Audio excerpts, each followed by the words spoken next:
Buenas noches. Buenas noches, doctor.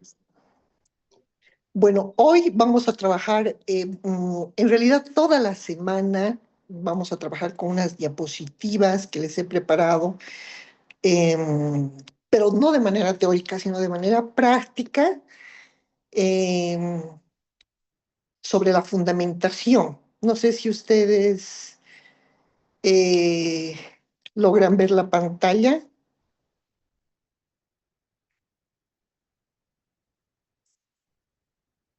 Sí, ¿no? Sí, doctora, se ve. Muy bien. Entonces, vamos a trabajar la fundamentación, la adecuada siempre fundamentación normativa y la motivación fáctica, tanto en la audiencia como en la sentencia, vinculado siempre al amparo constitucional. Entonces, ya les digo, toda esta semana vamos a trabajar en cuatro cositas, pero que las vayamos aplicando. Lo que me interesa en todo caso de estas sesiones es que ustedes vayan apropiando, ¿no?, de la teoría, pero también aplicando a la práctica al momento de leer una sentencia constitucional plurinacional, al momento de hacer la fundamentación oral en la audiencia, al momento de escuchar la resolución que emita el juez o tribunal de garantías, ¿no? O primigeniamente, ¿no?, al momento de leer y reflexionar si la resolución judicial en cualquier proceso, penal, civil, laboral, agroambiental, que ustedes están impugnando en un amparo constitucional, tiene una adecuada fundamentación normativa o una motivación fáctica. Entonces, para eso nos vamos a valer de la, de la doctrina para saber en qué casos estamos ante presencia de argumentaciones que resuelven casos fáciles y en qué, cómo distinguimos sentencias, resoluciones que resuelven casos difíciles. No sé si ustedes ya han ingresado en esta, en este debate, ¿no?, desde la argumentación jurídica, desde la teoría y práctica de la argumentación jurídica, en ese orden, ¿no?, de razonamiento, porque claro, ustedes no me van a dejar mentir, estadísticamente en las sentencias constitucionales, plurinacionales, en un 80% son contradecisiones judiciales, ¿no?, contra decisiones judiciales de todas las jurisdicciones que controla la justicia constitucional, ¿no?, de la jurisdicción ordinaria en materia civil, penal, laboral, administrativa, ¿no?, o contra resoluciones administrativas sancionatorias también, o resoluciones administrativas en general. Pero va controlando esas resoluciones. Entonces, si va haciendo el control vía amparo de esas resoluciones, nosotros tenemos que primero identificar para escribir un amparo constitucional si somos abogados o si estamos en la función pública como jueces, si esa resolución que se va a impugnar en un amparo constitucional tiene una adecuada fundamentación normativa y motivación fáctica, ¿no? Cuando hablamos de fundamentación normativa, nuestras fuentes, ya hemos dicho, no van a ser solamente la ley, sino va a ser la Constitución, las normas del bloque de constitucionalidad, eh, van a ser leyes, reglamentos, disposiciones reglamentarias. Claro, va a depender, ustedes me dirán, si el caso es fácil o el caso es difícil. Pero una adecuada fundamentación y motivación no solamente tiene que estar argumentada en normas y en base normativa, sino también en los hechos, ¿no? Los jueces tienen que resolver el caso fáctico de acuerdo a la valoración de las pruebas y a los hechos probados. Entonces, obviamente el control es en esas dos actividades que hace el juez. ¿Qué actividades hace el juez? Solo dos. Fundamenta normativamente, establece cuál es la base normativa, la norma, premisa normativa, y luego valora los medios probatorios y ve si realmente los hechos se han probado. Y luego resuelve en el por tanto. Esas son las dos actividades que hacen todos los jueces de cualquier jurisdicción y obviamente también en los procesos constitucionales, en el amparo constitucional. Entonces, nos vamos a dedicar esta semana a estudiar cómo argumentan los jueces ordinarios, los jueces de la jurisdicción agroambiental o las autoridades administrativas dentro de procesos sancionadores. Precisamente una sentencia vamos a analizar hoy día. Y luego vamos a ver qué rol cumple la justicia constitucional. ¿Volverá a interpretar la norma? ¿Volverá a valorar la prueba? ¿O únicamente estará autorrestringida a revisar la labor de los jueces en esas dos actividades, fundamentación y motivación? Y obviamente ustedes, como ya han estudiado el amparo constitucional, me van a decir, no, o sea, la justicia constitucional únicamente revisa estas dos actividades, y eso es cierto. Ahora, estas dos actividades en la audiencia de amparo, que es el motivo de nuestro módulo, ¿no? Es oral, tiene que ser oral, pero también tiene que ser escrita. Entonces, ambas actividades, la oralidad y la parte escrita, están fusionadas porque el juez tiene que dar esas razones, ¿no? Escribir las razones, pero obviamente la audiencia, como prima la oralidad, eh, explicar, justificar su decisión de manera oral con esas dos actividades, ¿no? ¿Cuál es la base normativa y cuál es la justificación fáctica? La justificación normativa y la justificación fáctica. Entonces, empezamos. Ustedes tienen en su pantalla 4 sentencias, en realidad 1, 2, 3, 4, 5, 6, 7 sentencias clave y relevante para entender toda esta temática de la fundamentación y motivación desde el punto de vista del derecho jurisprudencial y de los estándares altos. Porque estamos viendo, obviamente estamos estudiando la fundamentación y motivación en la acción de amparo constitucional, pero que también se aplica estos estándares en otras acciones de defensa, se han irradiado, y también estos estándares se han ido irradiando a las otras jurisdicciones que se han ido apropiando de estos estándares de cómo entender la adecuada fundamentación normativa vinculada a esa base normativa que va a sustentar la decisión y vinculada a la motivación fáctica, que es los hechos probados, la valoración judicial de las pruebas, ¿no? Entonces, estas 6 cositas son las que tenemos que ir manejando.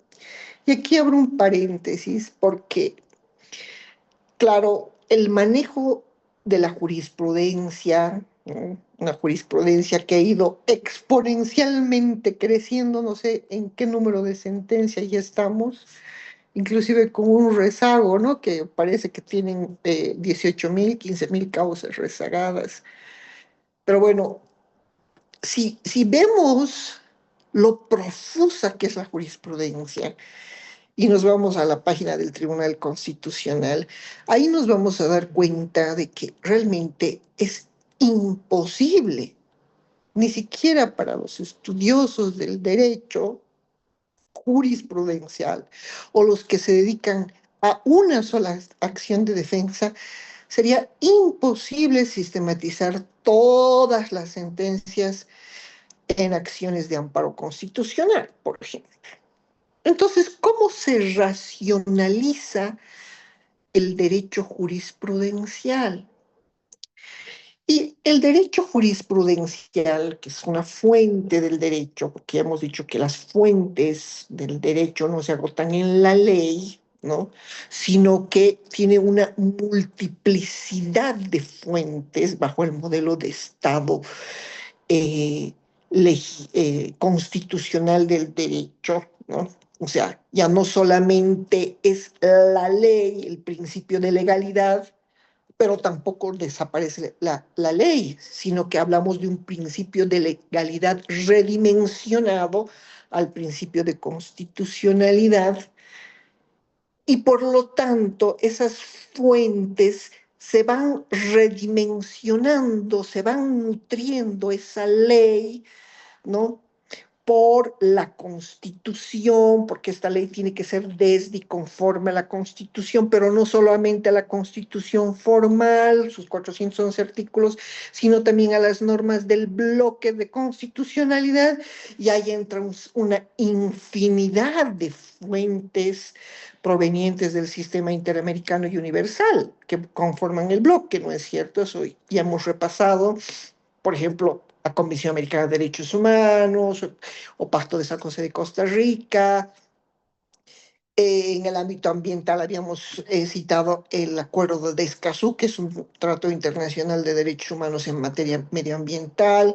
O sea, una infinidad, ¿no?, de normas convencionales y no convencionales que van a nutrir esta base normativa, ¿no? Esta base normativa, pero adicionalmente también la jurisprudencia de la Corte Interamericana de Derechos Humanos, que se integra al derecho interno a partir de la sentencia 110, metodologías nuevas de argumentación como el control de convencionalidad, el test de igualdad, el test de razonabilidad, la ponderación judicial, y además de la ley, obviamente ya no es suficiente para resolver, ni en temas tan sencillos como vamos a hacer ahorita un ejemplo, cómo se aplica, cómo se computa el principio de inmediatez cuando hay una resolución ECA de enmienda, complementación y aclaración. ¿Desde cuándo se computa?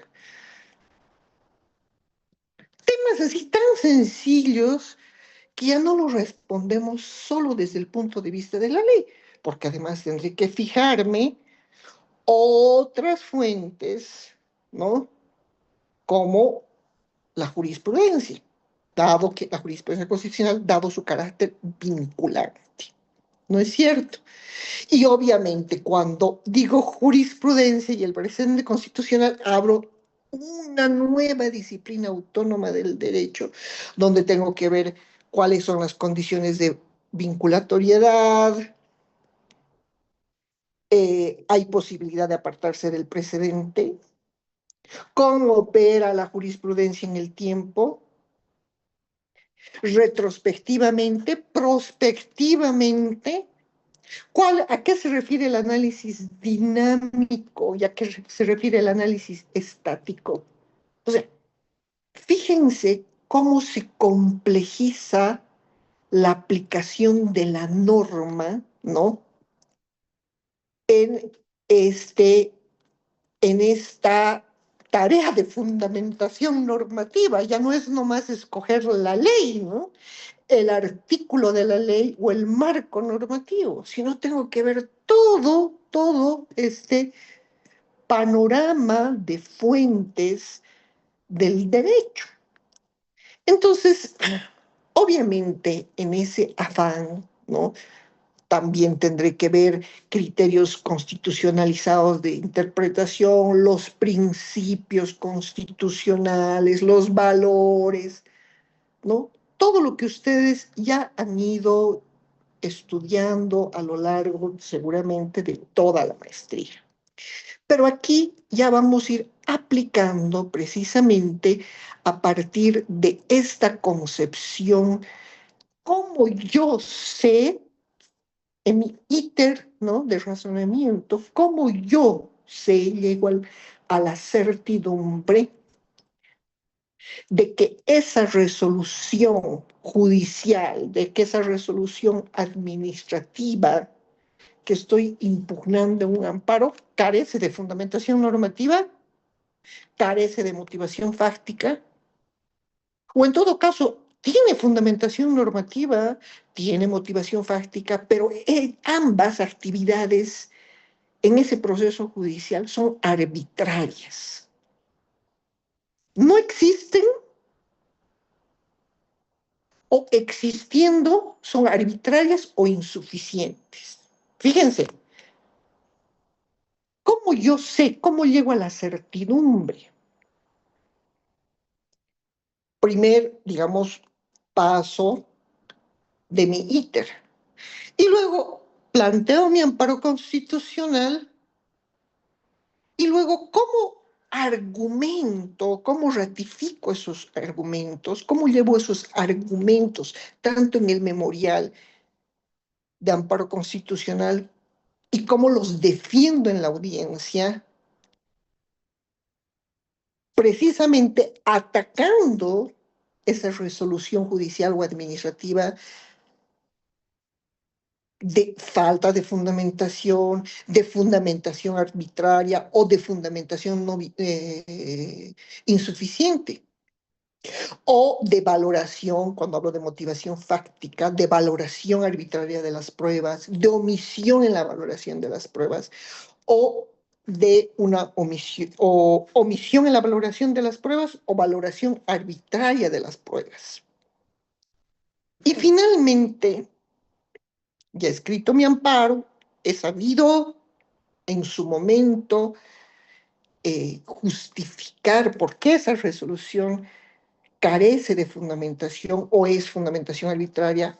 He sabido rebatir estas dos actividades que ha hecho la autoridad judicial, la autoridad administrativa, y como tercer paso dentro de mi íter, me corresponde ver si realmente la resolución del Tribunal de Garantías, del juez de garantías, que me conceda o deniegue la acción de amparo, también va a tener estos estándares de fundamentación y motivación.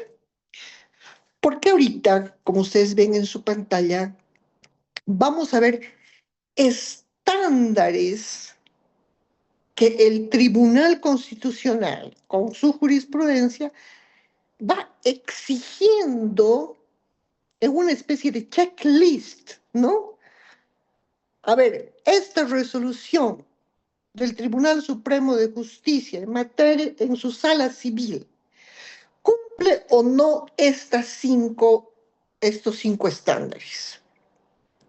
El auto agroambiental plurinacional emitido por el Tribunal Agroambiental, ¿cumple o no con estos estándares? O sea, el Tribunal Constitucional ha ido dando un discurso argumentativo, una narrativa argumentativa de qué se debe entender por una resolución judicial o administrativa adecuadamente fundamentada y adecuadamente motivada. El Tribunal Constitucional, con estos estándares que ahorita vamos a repasar, ha ido haciendo el control si la resolución sancionatoria a ese secretario del juzgado X por el Consejo de la Magistratura cumple o no con estos estándares. Entonces, pregunta, si el Tribunal Constitucional vía jurisprudencia le está exigiendo estos estándares, ¿ustedes creen, consideran de que con mayor razón el TCP y los jueces y tribunales de garantías deben cumplir con estos estándares? Todos, obviamente, me van a decir que sí, porque el controlador no puede exigir estándares de fundamentación normativa y fáctica a las jurisdicciones controladas si no está dispuesto, como justicia constitucional, a cumplir los mismos estándares. Entonces, con esa visión crítica, tenemos que ir analizando cada uno de estos elementos. Muy bien, entonces lo primero que tenemos que dejar en claro es que cuando hablamos de esas dos actividades, fundamentación normativa, nos estamos refiriendo a la aplicación de la ley o la interpretación de la ley desde y conforme a la Constitución, normas del bloque, etc. Y estamos hablando de la interpretación de la legalidad ordinaria. Y cuando hablamos de motivación fáctica, estamos hablando de la valoración de la prueba. Y en ese sentido, por ejemplo, se ha pronunciado la sentencia 248, quebrado 2018, sala 2 de 12 de junio. Ha dicho, las dos actividades, interpretación de la legalidad ordinaria de la ley, que es privativa además de los jueces y tribunales, de las jurisdicciones, o por ejemplo en un proceso disciplinario del Consejo de la Magistratura como órgano de cierre en materia disciplinaria, por ejemplo, es privativo. La justicia constitucional, ¿no?, va a revisar estas dos actividades y estas dos actividades las revisa. ¿Por qué? Porque están vinculadas a un derecho fundamental y a una garantía constitucional, que es el derecho a la fundamentación y motivación de resoluciones judiciales o administrativas.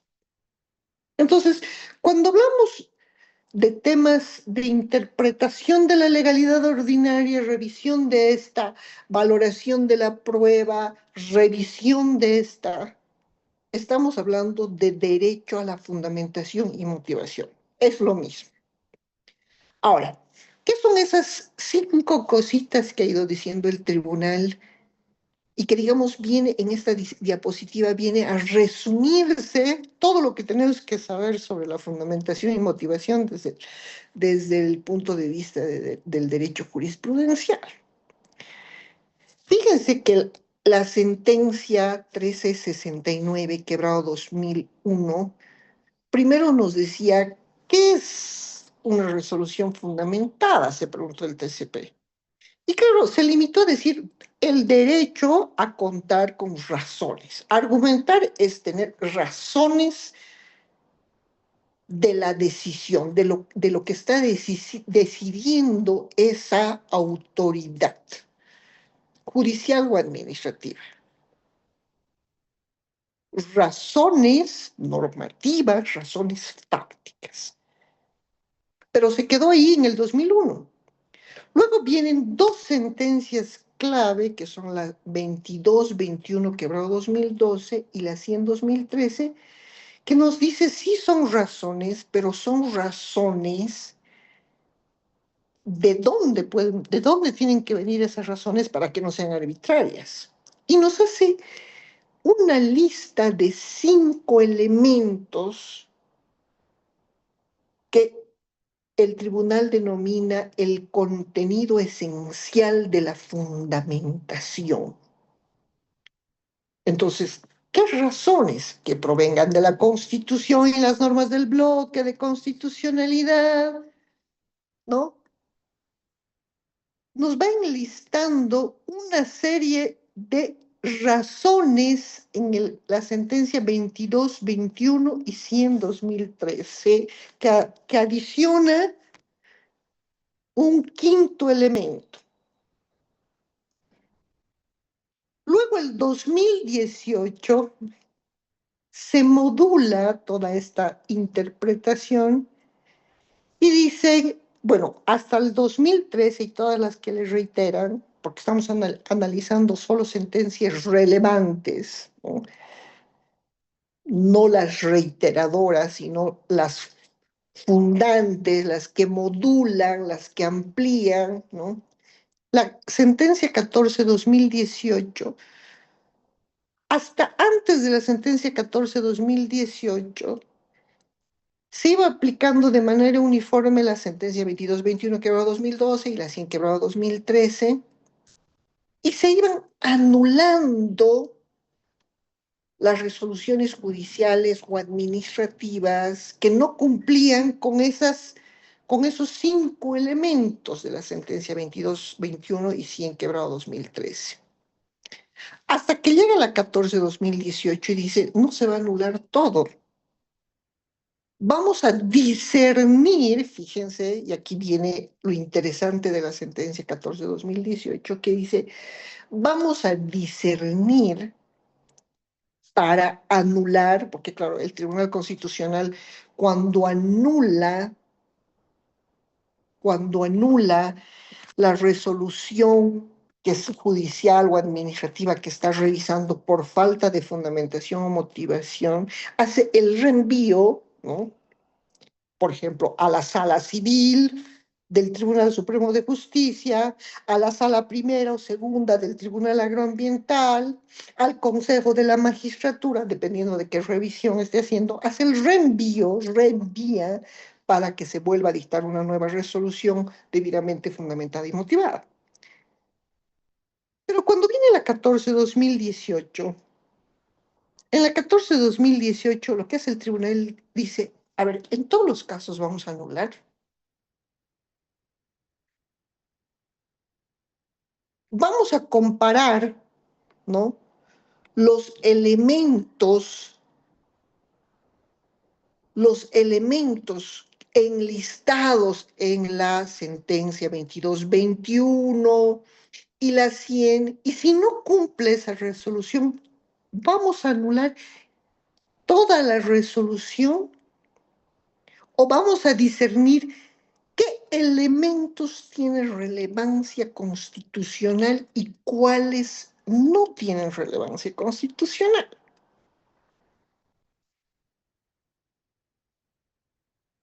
Y claro, ahí la sentencia 14 es muy hábil para introducir la relevancia constitucional de anular una resolución siempre que anulando esa resolución por este motivo, porque no se valoró prueba, porque no se interpretó la norma correctamente, tenga efectos modificatorios. Porque si simplemente es una formalidad,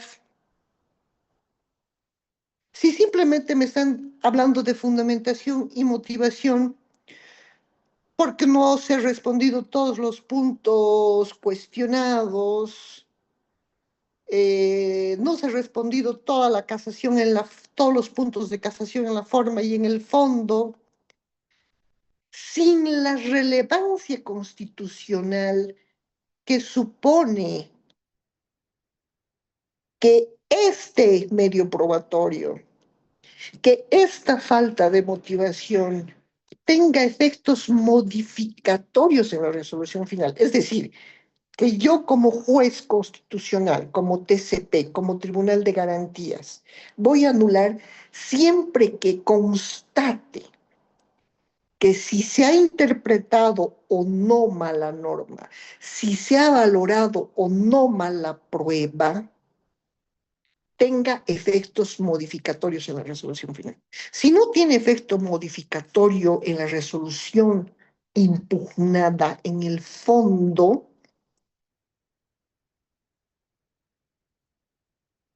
puede ser que tenga una motivación insuficiente, pero carece de relevancia constitucional. Entonces, esta sentencia Es la clave porque a partir de esta sentencia se complica para los accionantes porque tienen que alegar y hacer el checklist de comparación de todo lo que exige la sentencia 2221 quebrado 2012 y la 100 quebrado 2013, es decir, tienen que demostrar que realmente esa resolución es arbitraria en su memorial de amparo. ¿Por qué? Porque es una decisión sin motivación. O existe motivación, pero esta motivación es insuficiente porque omite algunos medios probatorios, o es arbitraria, porque pese a que valora todos los medios probatorios, los valora de manera arbitraria, por ejemplo.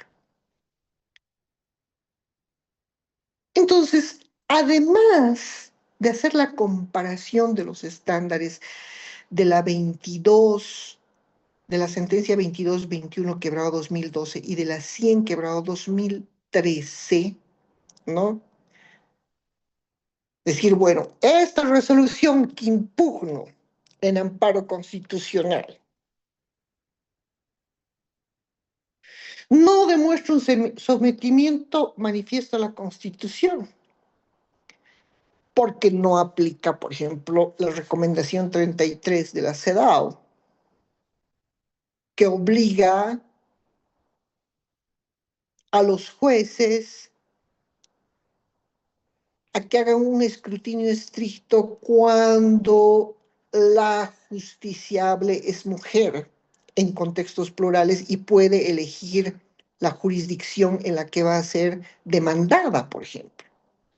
Entonces, esta resolución no demuestra un sometimiento manifiesto a la Constitución. No aplica tratados internacionales que forman parte del bloque de constitucionalidad.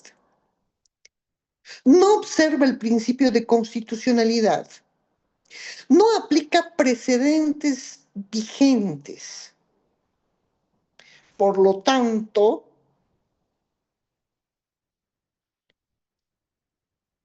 esta resolución judicial, señor juez de garantías, tribunal de garantías, ¿no? Es una resolución arbitraria. Por tres motivos puede ser arbitraria, como ya les decía. Porque no tiene fundamentación o motivación, porque teniéndola es arbitraria o porque teniéndola es insuficiente. Y obviamente ahí tengo que ir atacando tanto norma como valoración de prueba, base normativa y valoración de prueba, dependiendo. Hay casos totalmente complejos donde a veces van de la mano ambas actividades, ¿no? Entonces, esta sentencia 2014 implica una tarea adicional para el justiciable, pero también para el juez o tribunal de garantías y para el tribunal constitucional, porque tiene que a su vez encontrarse la relevancia constitucional. Yo como justiciable y accionante de un amparo, encontrar la relevancia constitucional tanto en la premisa normativa como en la premisa fáctica. El juez o tribunal constitucional que va a conocer mi amparo para denegarme y decirme, no, su resolución, pese a que no cumple con el principio de congruencia externa o con el principio de congruencia interna, y podría reputarse como una resolución judicial arbitraria, insuficientemente o arbitrariamente fundamentada y motivada, no tiene relevancia constitucional. Me tiene que demostrar por qué no tiene relevancia constitucional. Y hemos dicho que la 14 dice, la relevancia va a ser medida en la medida de que pueda cambiarse el fondo de la resolución impugnada. Entonces, Vamos a leer la 14/2018, S2, para ver cómo el tribunal ha ido analizando este tema de la relevancia constitucional para que nos sirva en todos los roles, como accionantes, como demandados, como jueces, a tener las razones de por qué nos deniegan o por qué nos conceden el amparo cuando invocamos, cuando denunciamos falta insuficiente o arbitraria fundamentación o motivación de una resolución judicial. Posteriormente vamos a ver que otro gran tema dentro de este paraguas de fundamentación es la sentencia 15/2018 S2, que ya habíamos hablado en anteriores clases, que está está vinculada más a la parte dispositiva de la resolución judicial, que se ha ido permeando también en todas las jurisdicciones, ¿no? Nace como la eficacia de las resoluciones constitucionales en la medida de lo determinado. Y en esta sentencia hablábamos de por tantos kilométricos, ¿no? Ya no ese por tanto escueto, sino un por tanto kilométrico, grande, largo, a efectos de que ese juez, esa autoridad administrativa, y con mayor razón el juez constitucional, ¿no?, puede establecer medidas que satisfagan este derecho de la eficacia de las resoluciones judiciales en la medida de lo determinado como un componente del acceso a la justicia. Habíamos hablado, ¿se acuerdan? Acceder a la justicia propiamente dicha, sin obstáculos y restricciones, primer elemento. Segundo elemento, obtener una resolución de fondo o una resolución de acuerdo al caso. Y tercero, que se cumpla esa resolución en la medida de lo determinado, porque si no serían resoluciones pírricas, si no entramos a la eficacia, al cumplimiento de las resoluciones. Y finalmente vamos a ver un quinto elemento de la fundamentación normativa y motivación fáctica que se ha decantado en la reparación. La reparación integral, ustedes han debido estudiar en la sentencia 19/2018, que también corresponde analizar si solamente esta reparación es un monopolio de la justicia constitucional o el precedente que genera en la reparación integral por violación a derechos a partir del 113 de la Constitución, con medidas de restitución, rehabilitación, indemnización, garantías de no repetición que ustedes saben de memoria, ¿no? Tienen que ser acogidos estos estándares también en las jurisdicciones controladas. Por ejemplo, en la jurisdicción agroambiental, en la justicia ambiental, cómo han sido acogidos en los derechos difusos.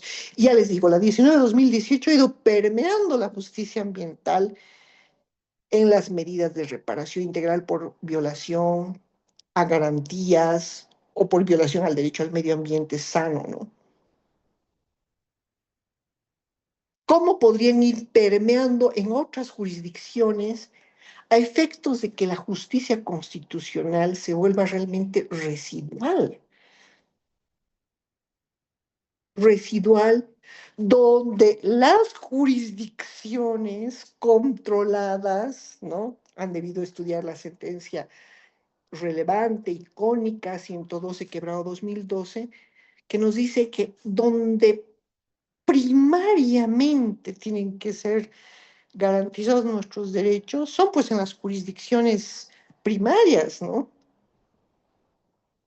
¿Por qué esperar a la acción de amparo constitucional como última jurisdicción que controla las otras jurisdicciones en la vía interna?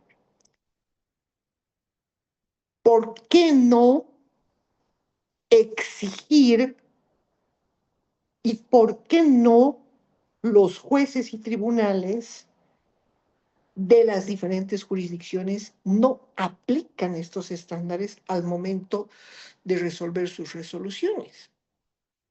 Entonces, este paraguas de entendimiento, que es el grueso de los amparos constitucionales. Ya les digo, el 90%, me atrevo a decir, en acciones de defensa, ¿no?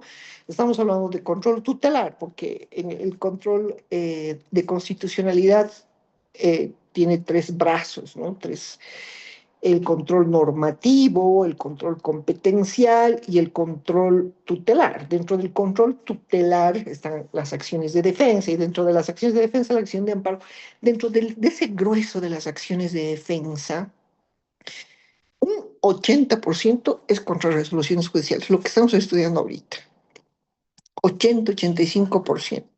Amparo contra resoluciones judiciales o resoluciones administrativas por falta de fundamentación normativa y motivación fáctica, por insuficiente fundamentación normativa o insuficiente motivación fáctica.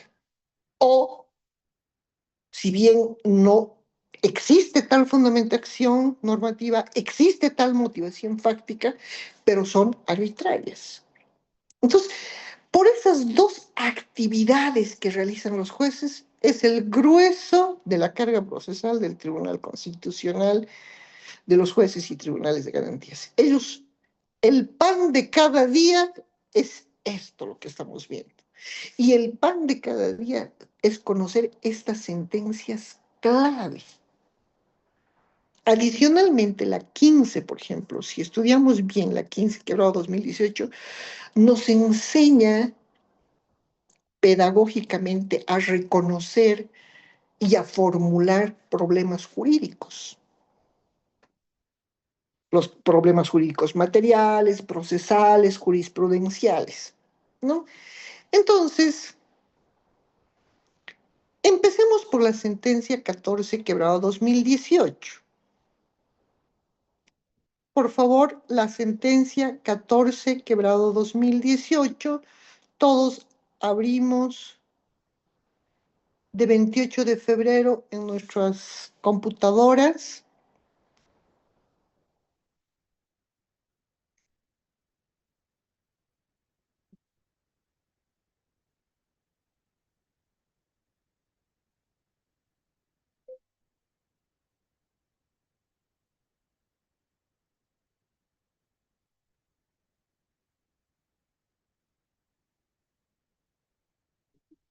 ¿Han estudiado en anteriores módulos esta sentencia?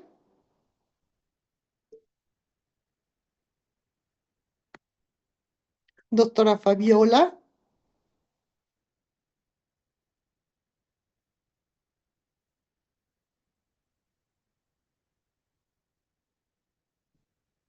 doctora Laura, tal vez,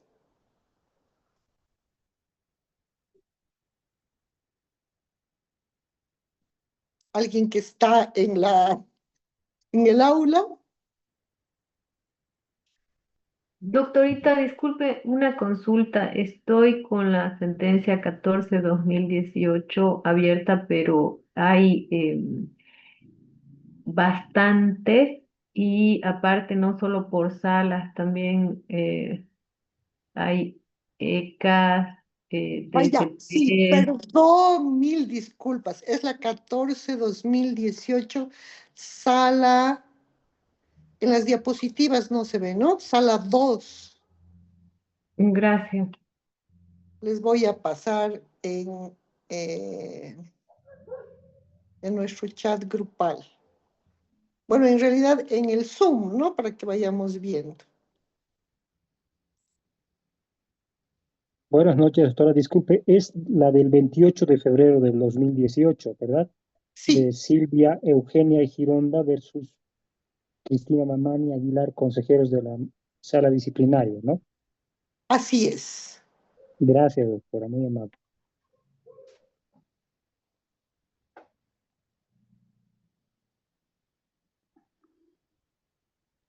Entonces, con la explicación breve que hemos dado sobre la línea, vamos a ir directamente a los fundamentos jurídicos, ¿no? De la sentencia.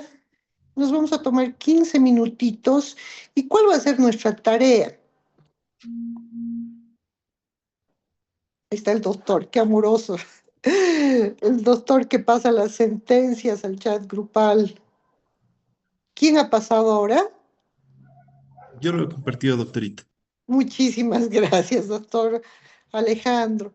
Entonces, nuestra tarea es, no sé si ustedes ya han estudiado el derecho jurisprudencial y cómo se analiza estáticamente una sentencia constitucional. El análisis estático de la sentencia supone analizar una sola sentencia con la finalidad de encontrar el precedente constitucional, ¿no?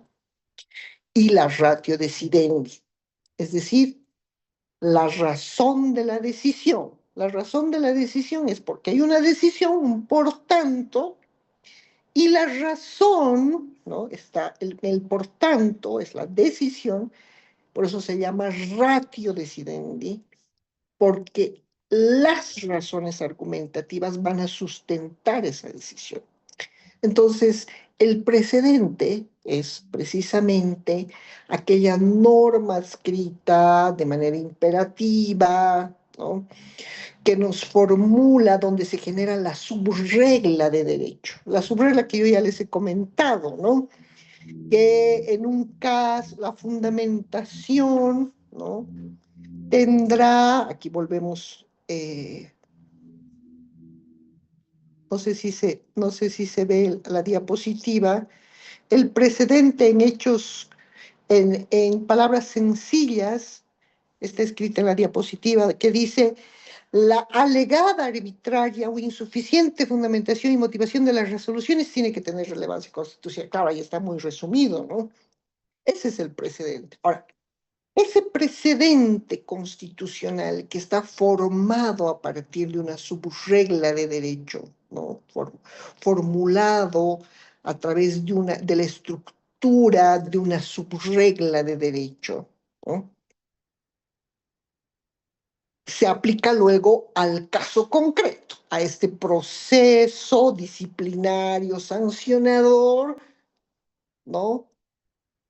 Y esa aplicación constituye la razón de la decisión, de por qué el tribunal está concediendo la tutela, está denegando la tutela. Entonces, para analizar, ¿no?, de manera estática un precedente constitucional, una sentencia, tenemos que preguntarnos partiendo de la decisión. Si ustedes abren esta sentencia, tendré que preguntarme por qué el tribunal, empezando siempre por la decisión, concede la tutela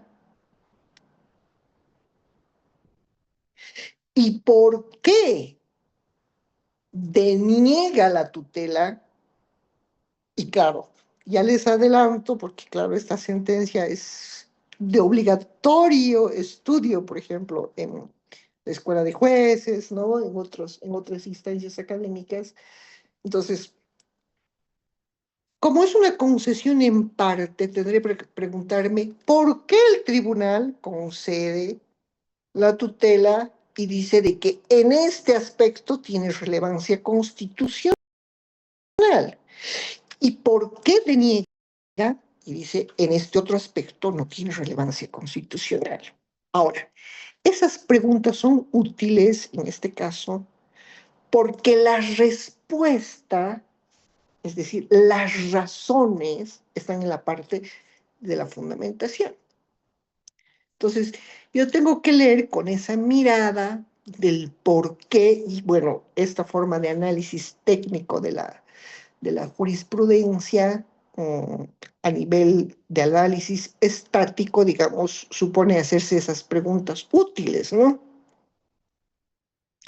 Entonces, leamos, tenemos 10 minutitos. ¿Ustedes han estudiado el análisis estático, dinámico de la jurisprudencia?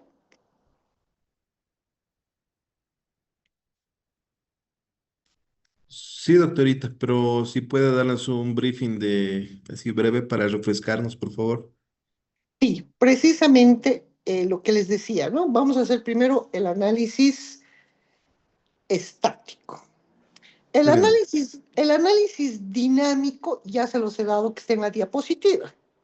Si yo quiero entender todo lo que se ha dicho, o sea, no todo, las sentencias relevantes de la línea jurisprudencial sobre la fundamentación normativa y la motivación fáctica, tengo que conocer las sentencias que están en esta diapositiva.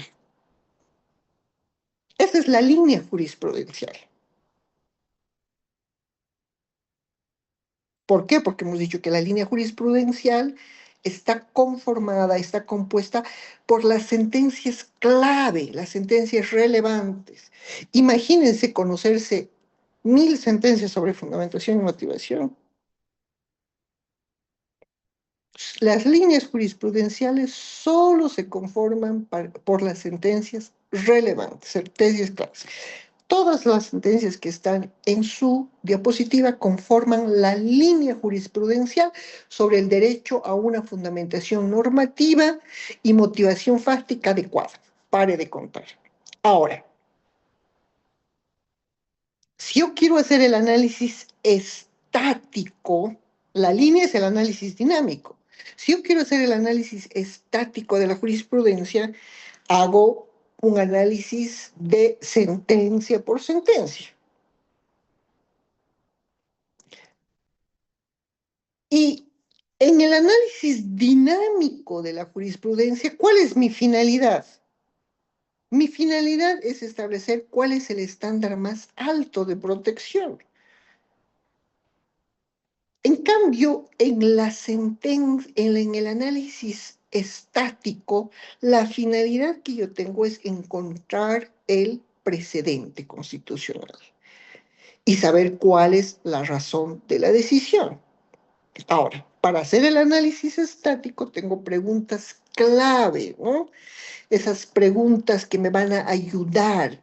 Entonces ya no leo desde el punto de vista del derecho jurisprudencial la sentencia 700, bueno, 114, quebrado 2018, S2 o cualquiera que se les ocurra desde el encabezamiento, ¿no?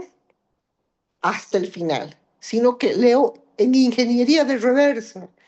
El derecho jurisprudencial siempre se lee ingeniería de reversa, si quiero hacer una lectura técnica, ¿no? Ahora, bueno, si quiero copiar los argumentos que me sirven, ¿no? Y que me convienen, es otra cosa, eso es una perversión de la aplicación del derecho jurisprudencial, ¿no? Nosotros los facilitadores, los docentes, estamos en la obligación de enseñar, transmitir cómo se lee, se aplica, se invoca el precedente constitucional de manera técnica. No es nomás agarrar y copiar la parte que me gusta, ¿no? Ah, este parrafito me sirve. Bueno, eso lo puede hacer un abogado porque está defendiendo a su cliente y sorprender al juez, ¿no? Y que si el juez no sabe y cae, bueno, pena, porque el juez tiene que saberlo. Pero un juez, una autoridad jurisdiccional, tiene que hacer una aplicación técnica de la jurisprudencia. Y eso supone aplicar precedentes constitucionales. Entonces, para eso tenemos que ver cuál es el precedente que sienta la 14-2018. Yo ya les he resumido. Está vinculado a la relevancia constitucional, es decir, a que esa falta de fundamentación y motivación tenga efecto modificatorio en la resolución que se está impugnando en amparo. Ese es el precedente. Pero ahora tenemos que leer el caso concreto para ver qué hechos fácticos son los que llevan al tribunal a generar esta sentencia relevante, ¿no? Ya, entonces nos damos 15 minutos. ¿Les parece? Está bien, doctorita.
¿Han podido terminar de leer?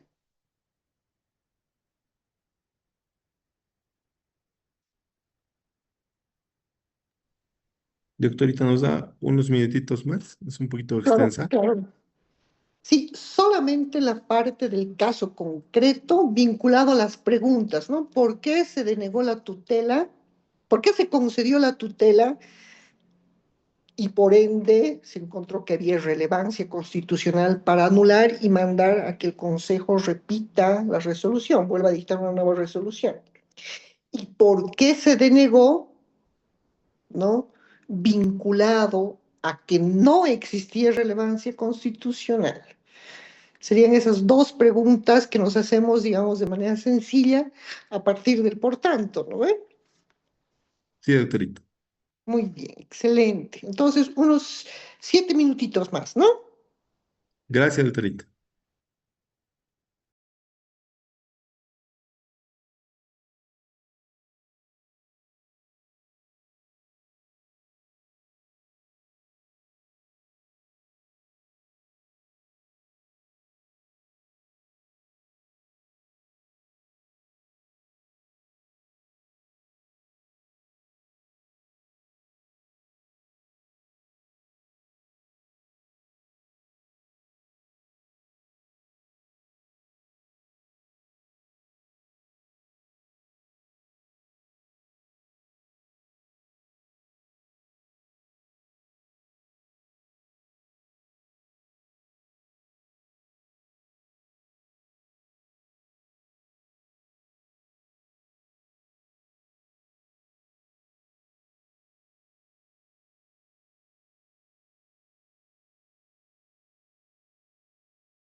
Bueno, bueno, vamos a retomar.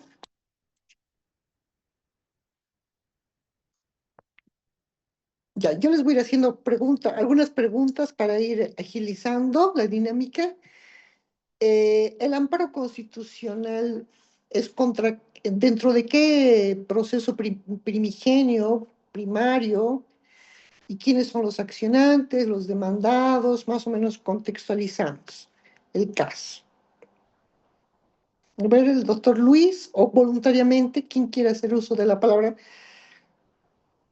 Doctora, buenas noches. Sí, doctora Marisol. No, Doctora, perdón, doctora. Creí que me había concedido la palabra. Sí, luego usted, doctora. doctora, ¿cómo está? Buenas noches. Bueno, esta es una acción de amparo. Seguido, para hacer un antecedente, ha existido una denuncia por un cobro, por un cobro indebido directamente contra la secretaria. Esto ha pasado en un juzgado en Santa Cruz. Y este caso Ya. ha hecho la denuncia Teresa Murillo en representación de Unidad de Transparencia, señalando que la actuaria, que es ahorita la accionante, habría hecho el cobro indebido de 500 bolivianos de la señora Gabriela. Sin embargo, dentro de esta denuncia señalan, lo han llevado al Consejo de la Magistratura para hacerlo mediante un procedimiento disciplinario, siendo que es una funcionaria del órgano judicial, señalando de que al realizarse un cobro debería tener una sanción, lo cual estaba solicitando la destitución de la secretaria. Sin embargo, de acuerdo al primer tribunal disciplinario que lo ha hecho en el departamento de Santa Cruz, y de acuerdo a las pruebas que han recibido, que ha sido la declaración de la juez, la declaración de la persona que había entregado este dinero a la secretaria para realizar un dice transporte público para que pueda trasladarse de un punto a otro seguro dentro de un proceso. Es entonces que el tribunal acuó en ese entonces ha señalado directamente de que no había prueba alguna de que ese dinero que ha recibido, esos 500 bolivianos que habría recibido, habría sido como una dádiva o como un cohecho, directamente como se hubiera realizado en beneficio de la secretaria. Es entonces que se ha determinado no culpable a la secretaria.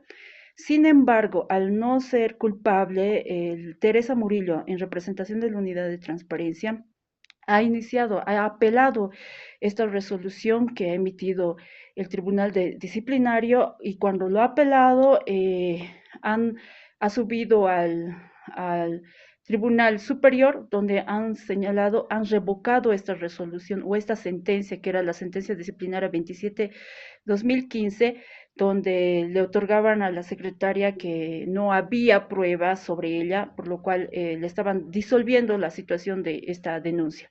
Sin embargo, el Tribunal de Alzada emite otra sentencia, que es la 123 quebrado 2006 del 13 de mayo, donde revocan la sentencia, la primera sentencia, señalando directamente que esta sentencia disciplinaria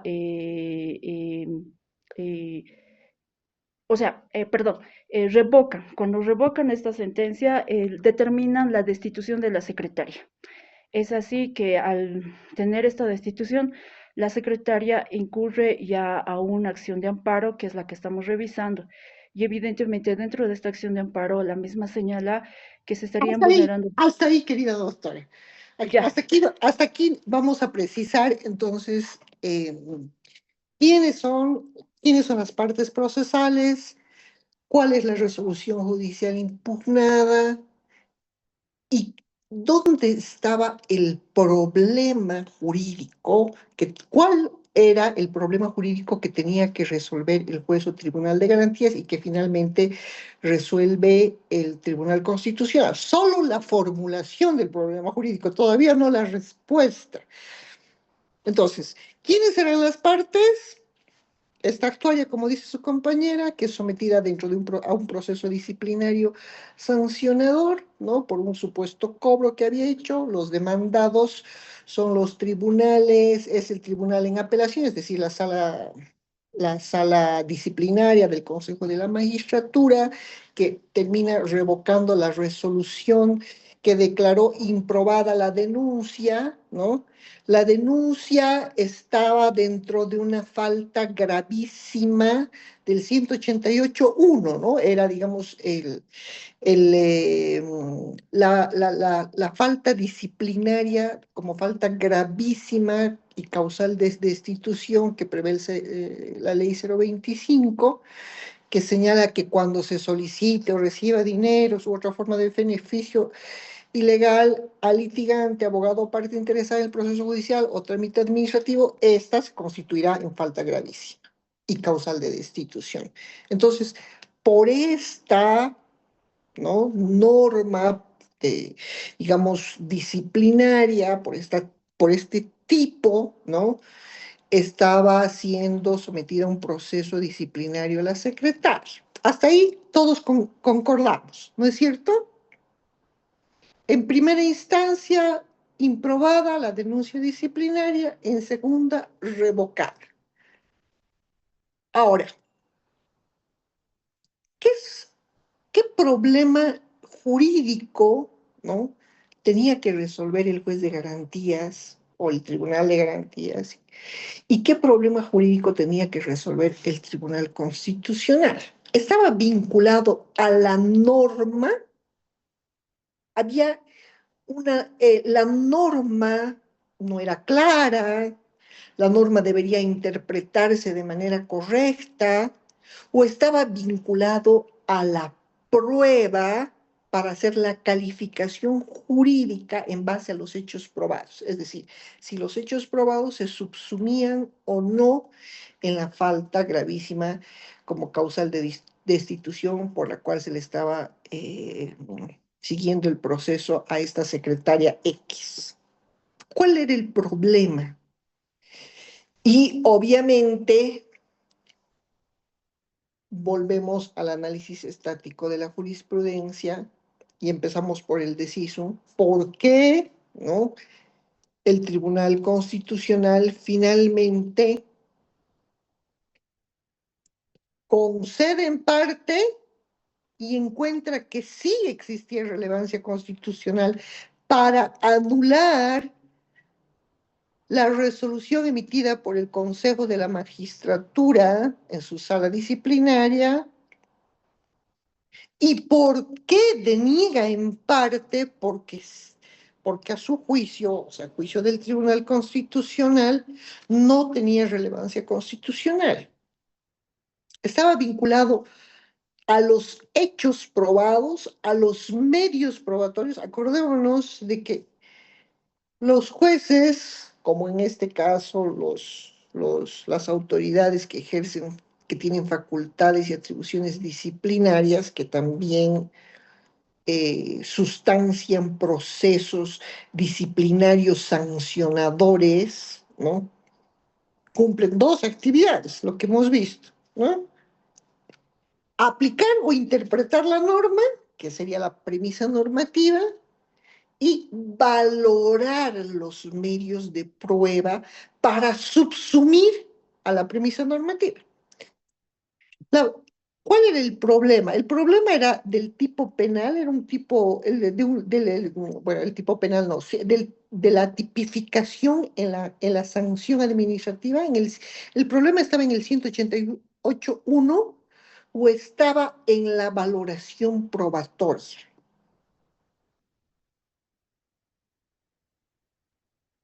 En la valoración probatoria, doctora. Muy bien. A ver, continúe, doctora Vania.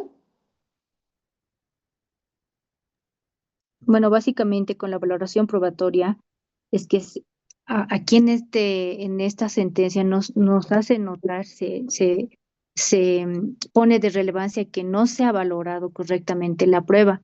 Por eso es que está la sala concediendo en parte la tutela porque está diciendo que debería de, bueno, en principio deja sin efecto la resolución donde se le sanciona a la funcionaria Ya, del Consejo de la Magistratura, porque esta sala considera que no se ha considerado las pruebas como es debidamente haberse considerado, porque la función, la tarea que tenía la sala disciplinaria era ver si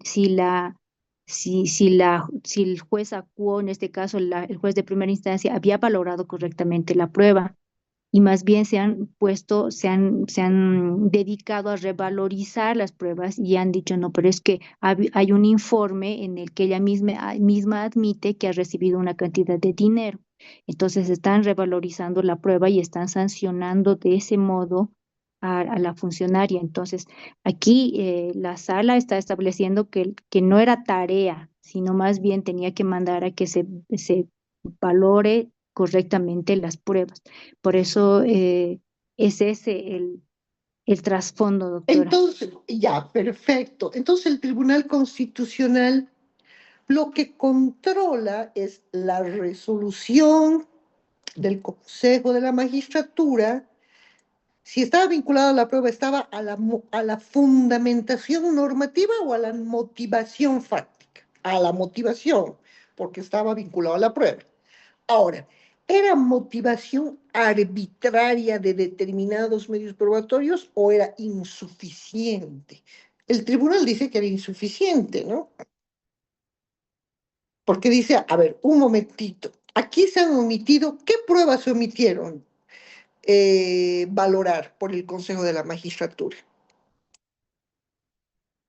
Declaraciones testificales, ¿no? De la propia, digamos, procesada. No solamente las declaraciones testificales, sino también se ha tomado mucha relevancia del mismo informe que la funcionaria eh, había elevado, ¿no? En el que Y admite que esta cantidad de dinero que supuestamente servía o tenía destino como para transporte, no se ha considerado más que una autoincriminación de parte de ella. Se ha ex- sobrevalorado. exactamente. Y además habla también la sentencia de algún tipo de actuado de una jueza de instrucción penal, pero no dice qué actuado procesal, ¿no? En la sentencia, esta también es una crítica a la propia sentencia 14, porque si el Tribunal Constitucional está diciendo no han valorado estas pruebas, la obligación es de decir qué medios probatorios no han sido valorados, ¿no? Bueno, pero dice, ya. Ahora, ¿por qué considera el tribunal que estos medios probatorios eran esenciales y tenían relevancia constitucional? Aquí es donde se genera el precedente, ¿no? Se genera el precedente porque si se hubieran valorado estos medios probatorios, hubieran tenido diferentes resultados. Y ahí es donde se genera por primera vez el precedente. El precedente que nos dice que en la medida en que tengan efectos modificatorios, ¿no?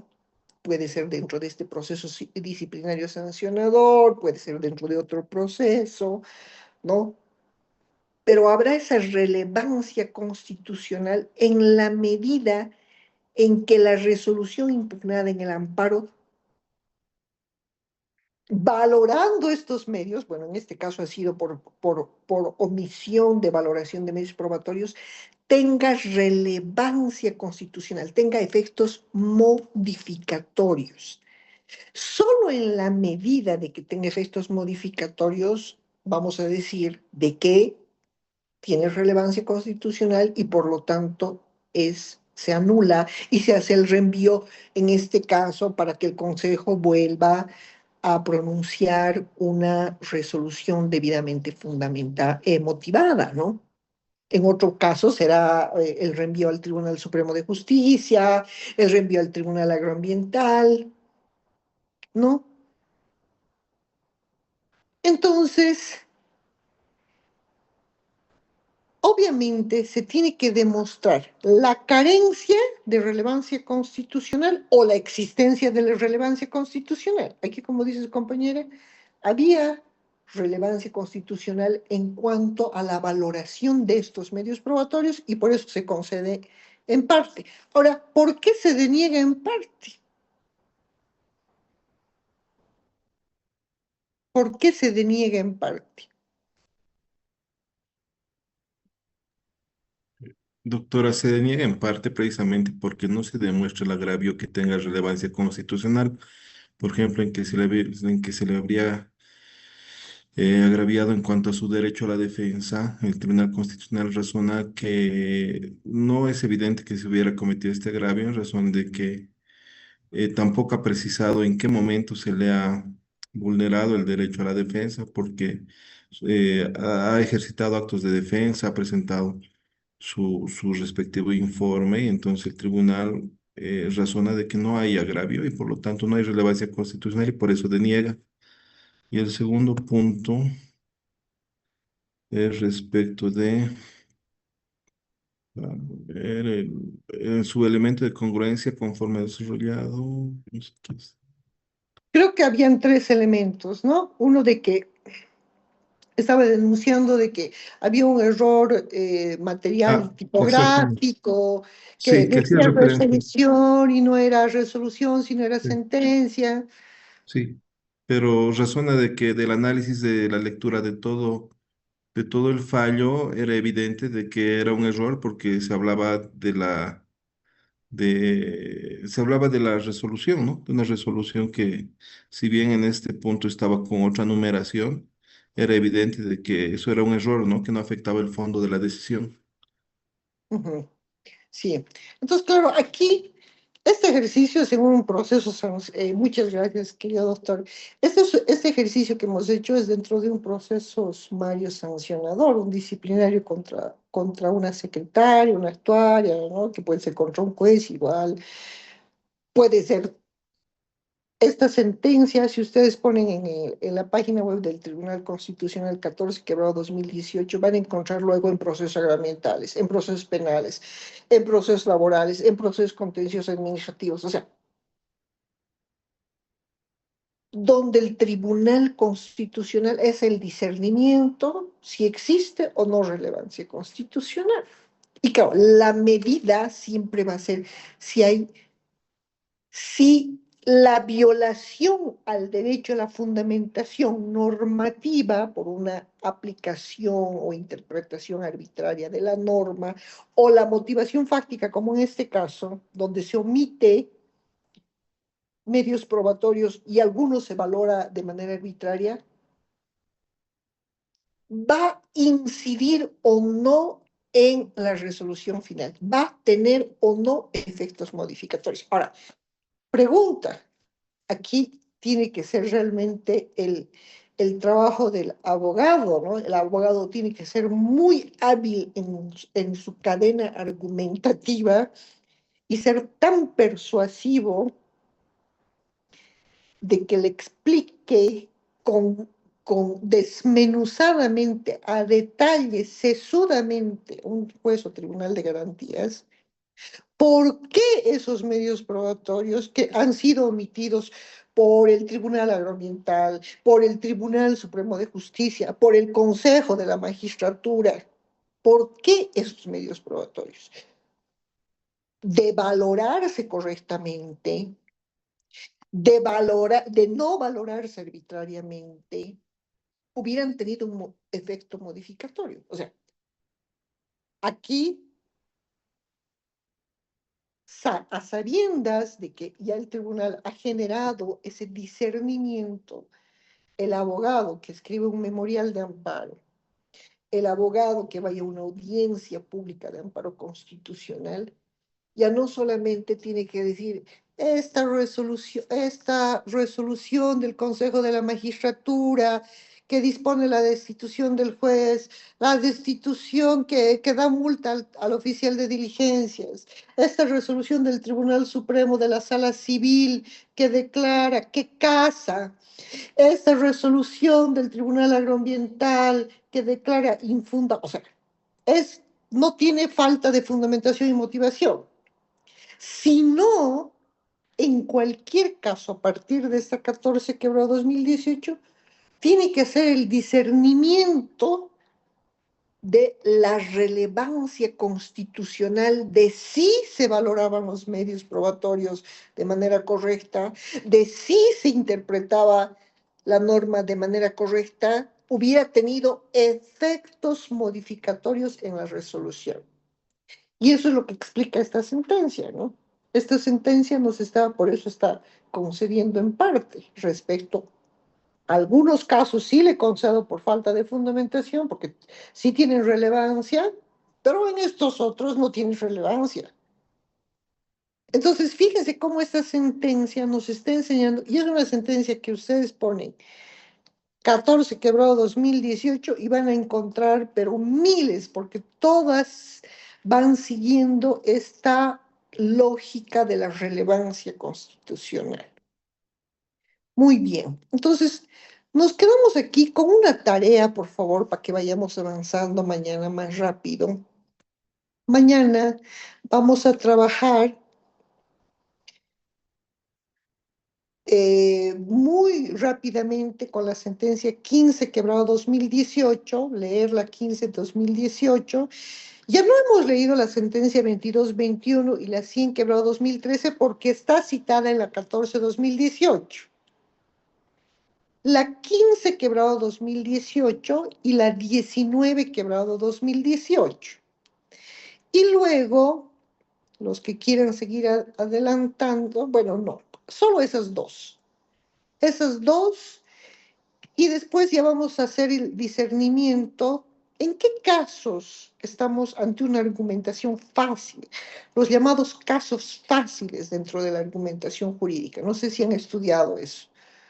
¿Y en qué otros casos estamos ante una argumentación tipificado, si ustedes quieren, o designado, ¿no? Como un caso difícil? Vamos a ir viendo casos eh, eh, de acuerdo a la jurisprudencia que nos van a llevar a un buen puerto para discernir en qué casos, en qué supuestos, de hecho, nos encontramos ante casos fáciles, en qué supuestos nos encontramos ante casos difíciles, cómo razonan los jueces en los casos fáciles, cómo razonan en los casos difíciles, cuál es el rol de los jueces, cuáles son los elementos importantes que nosotros debemos conocer en los casos fáciles, cuáles son los elementos importantes en los casos difíciles. ¿Para qué, me dirán ustedes? Porque desde la teoría y práctica de la argumentación jurídica, ¿no? No es lo mismo estar ante supuestos de hecho fáciles, donde simplemente aplico la norma, porque no hay nada que interpretar, la norma es clara, sencilla, y es la aplicación pura y simple de la norma. O el precedente, hay un precedente totalmente claro que se ha ido reiterando durante años, desde 1999, desde la creación de la jurisdicción constitucional hasta el día de hoy. O sea, esos son casos fáciles. Aplicación pura y simple de la norma precedente constitucional. Pero no va a pasar lo mismo con supuestos de hecho, donde no tengo que subsumir simplemente, sino tengo marcos normativos complejos, esos marcos normativos presentan problemas de relevancia, porque no sé si aplicar norma posterior, no sé si aplicar norma general o norma especial. ¿Qué pasa si si no existe norma? Hay un vacío, ¿cómo hago? ¿Cómo voy llenando, ¿no? esa premisa normativa? ¿Cómo voy reconstruyendo esa premisa normativa? Entonces, todo eso vamos a ir viendo con casos específicos, con ejemplos, para que vayamos asentando, ¿no? Desde el punto de vista de la fundamentación y motivación, esta tipología de casos, ¿no? Entonces aquí nos quedamos y por favor para mañana les voy a pasar ahorita las diapositivas para que ustedes ya tengan y vayamos leyendo la 15 quebrado 2018 S2 y la 19 quebrado 2018 S2. Muchísimas gracias y que descansen. Buenas noches, doctora. Buenas noches, doctor. Buenas noches, doctora. Buenas noches, doctora. Buenas noches, Buenas doctora. noches, Gracias. Buenas noches. Ah, chao, doctorita.